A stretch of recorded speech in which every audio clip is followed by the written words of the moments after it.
guys! So, welcome again to my channel. Kung napanood nyo po ang part 1 ng video ito, yung Verdon Rebonding cream, ito na po yung part 2 niya. At dito po natin nakikita na sa pag-apply po ng medicina, kailangan hindi po natin isasali yung damage na parte ng buko.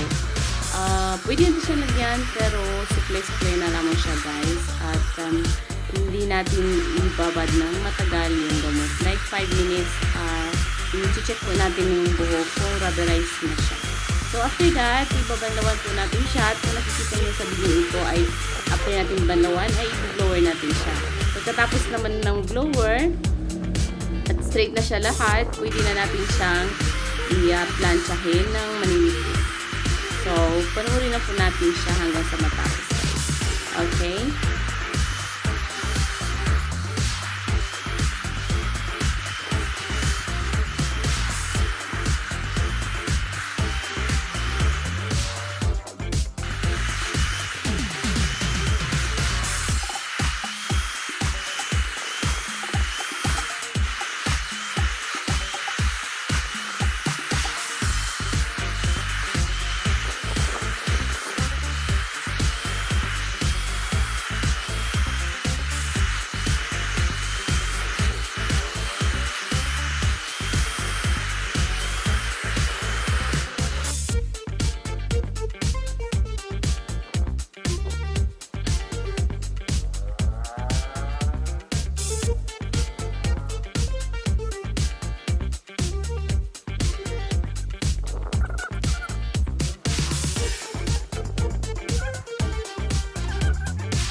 So, ayan na nga guys. Ito na yung cream number 2, which is the neutralizer. So, pagkatapos natin malagyan itong buhok niya, ibabad po natin siya ng 20 minutes. Ito naman guys ay ginagamit ko siya doon sa may hinaluan ko ay din yung neutralizer na hair treatment kasi nga po siya ng para maging shiny ang aking. So, bandawan na po natin siya pagkatapos nito. So, ito na nga guys ang resulta ng ating ginawa at makikita naman po natin ang kanyang diferensya. Diba? Mula doon sa dry at damage, ayan na siya, maganda siya, straight at shine. So, kung napanood niyo po lahat, paki-subscribe po at nagustuhan niyo itong video, paki-subscribe at paki-like na lang po. So, thank you for watching!